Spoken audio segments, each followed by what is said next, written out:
بسم اللہ الرحمن الرحیم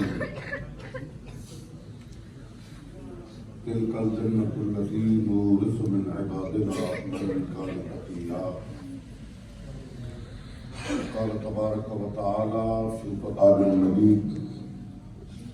ورفعنا لك ذكرك صدق الله مولانا العظيم وبلغنا رسوله النبي الكريم رب صل وسلم دائما ابدا على حبيبك خير الخلق كلهم رب اشرح لي صدري ويسر لي امري واحلل عقدة من لساني يفقهوا قولي.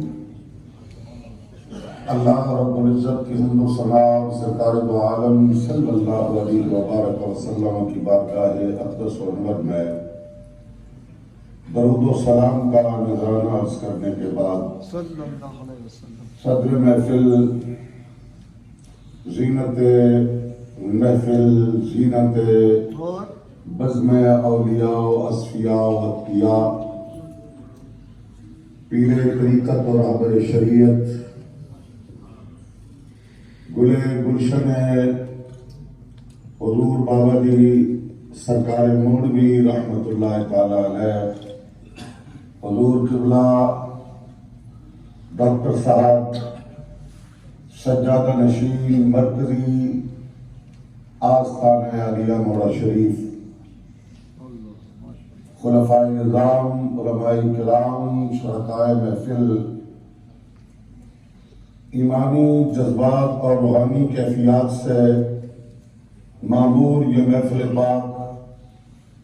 کچھ دیر سے جاری ہے. حضرت قبلہ انتہائی خوبصورتی کے ساتھ اور روحانی کیفیات میں اس محفل پاک کو آپ کے سامنے پیش کر رہے ہیں. بات احساس کی ہے، اللہ جانتے ہیں جتنے لوگ بھی اب تک مائک میں تشریف لائے جو کلمے کہے سنے گئے، میرا ایمان و وجدان کہتا ہے کہ یہ سب مقبولیت کی گھڑیاں ہیں اور مقبولیت کے جملے ہیں اور رب کی بارگاہ میں اور سرکار کی بارگاہ میں قبولیت کے شرط پا رہے ہیں. اس لیے کہ جہاں صلحاء کا ذکر ہوتا ہے وہاں اللہ کی رحمتوں کا نزول ہوتا ہے، تو یہاں تو اللہ کے ذکر کا حلقہ بھی سجا، اسماء باری تعالیٰ اسماء الحسنہ کا ورد بھی ہوا، مصطفیٰ کریم کی نغمہ سرائی بھی، اور پھر وہ اللہ اور اس کے رسول جل جلالہ وصلی اللہ علیہ وسلم کے وفادار بندے جنہوں نے اللہ اور اس کے حبیب سے لو لگائی، پھر جو انوار و تجلیات ادھر سے انہیں ودیت اور ملتے گئے، اللہ کی مخلوق میں اس کو ذکر کرتے گئے. آج حضور قبلہ ڈاکٹر صاحب یہاں تشریف فرما ہوئے، میرے دل میں وہاں بیٹھے خیال آ رہا تھا کہ ایک وقت میں بیت المقدس فتح ہوا، جناب امیر المومنین حضرت فاروق اعظم رضی اللہ تعالیٰ عنہ وہاں کی وزٹ کے لیے تشریف لے گئے، قدم رنجہ فرمایا. تو آج گویا کہ ڈاکٹر صاحب کا یہاں برطانیہ کی سرزمین پہ آنا کہ یہاں بھی ایک مولوی سنٹر کھلا ہے جس کی آپ یعنی حضور قبلہ خلیفہ صوفی محمد صفدر صاحب یہ کس خوبصورتی سے بن رہے ہیں. آگے بڑھئے تو یہی اسی برمنگھم برطانیہ کے اسی شہر میں ایک نہیں کئی ایک مراکزات کی سرپرستی میں ہے، پھر راچنل کو، پھر مانچسٹر میں، پھر الگرس، برطانیہ کے شہر شہر گلی گلی وہ آواز، وہ فکر، وہ روحانیت کا فیض جو مولا شریف سے چلا، اور پھر وہ آگے اپنے اس سلسلہ میں صاحب عرس حضور شیر شاہ غازی رحمت اللہ تعالیٰ علیہ کی، اور پھر آج صاحب سجادہ صاحب مجلس آپ ہی کی صورت میں وہ فیض چلتے چلتے آج برطانیہ کے طول عرض میں اللہ رب العزت کی معرفت اور سرکار دو عالم صلی اللہ علیہ وسلم کی محبت کے جام پلائے جا رہے ہیں، اور یہ گلشن کھلے ہیں، یہ باغ و بہار ماحول. اب تو آج یہاں آپ جو تشریف لائے ہیں تو یہاں بھی پھر دیکھیے کہ جن کو وہ خلافت کی صورت میں، طریقت کی صورت میں حضرات نے اجازت مرحمت فرمائی اور ذمہ داری اور کام کی ڈیوٹی لگائی، آج اپنے ان خلفاء، اپنے ان بزرگوں کے محبین، ان کے چاہنے والوں کو دیکھیں کہ وہ کس انداز سے بابا جی کے اس فیض کو دنیا میں عام کر رہے ہیں۔ اللہ تبارک و تعالیٰ ان فیوزات باطنیہ کو، علمیہ کو پوری دنیا میں اور وسعتوں سے جاری فرمائے۔ ایک جملہ آخر میں اور عرض کر رہا ہوں، وہ یہ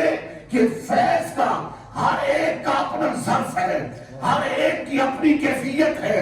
کسی نے دامن اتنا ہی پھیلایا کہ وہ آ کے یہاں ناظرہ قرآن مجید پڑھ کے چلا گیا۔ کسی نے اتنا فیض حاصل کیا کہ 5 اوقات نماز پڑھنے کے لیے یہاں آیا۔ کسی نے اس سے کم یا زیادہ، کوئی وہ بھی ہے جو جمعے کو آتے ہیں، کوئی وہ ہے جو عید ہی پہ آتے ہیں۔ یہ ساری فیض کی صورت ہے۔ اور پھر انہی میں کوئی وہ بھی ہوں گے جو دامن کو اور زیادہ پھیلائیں گے، قرآن کو سینے میں محفوظ کریں گے اور پھیلائیں گے۔ وہ سرکار کی تعلیمات، وہ علوم دینیہ، ان کو اپنے سینے میں بسائیں گے۔ اور پھر کوئی دل کا دامن کھول کے جب بیٹھے گا تو اللہ رب العزت اپنی اور اپنے حبیب کی عشق و محبت کی اور معرفت کی وہ خیرات بھی عطا فرمائے گا۔ اور پھر وہ سینہ آگے اس نور کو اور اس علم و معرفت کو تقسیم کرنے کا نمونہ بھی بنے گا۔ تو یقیناً یہ جو فیوزات باطنیہ ہوتے ہیں، یہ کس طرح ان کو محسوس کیا جاتا ہے کہ کل تو ہم وہ تھے اور آج کیا ہوا کہ کل نہ تھے جو، خود نہ تھے جو راہ پر اور کے ہادی بن گئے۔ کیا نظر تھی جس نے مردوں کو مسیحا کر دیا، تو جہاں پہنچے انہی لوگوں کے بارے میں علامہ اقبال نے کہا، جہاں پہنچے زمین کو آسمان تک کر دیا اونچا، جہاں ٹھہرے در و دیوار کا نقشہ بدل آئے، سمندر میں بھی ان کے دوڑ کی، سمندر میں بھی ان کے دوڑ کی راہیں نکل آئیں، پہاڑوں پر بھی ان کے فیض کے چشمے ہوئے۔ اب غور کیجیے ان کو مری، سمندر میں بھی ان کے دوڑ کی راہیں نکل آئی۔ اگر اس دوڑ، وہ سمندر کی دوڑ کو دیکھنا ہے تو 7 سمندر پار برطانیہ کو دیکھ لیجیے۔ اور پہاڑوں میں بھی، پہاڑوں پر بھی ان کے فیض کے چشمے ابل آئے۔ وآخر دعوانا الحمدللہ۔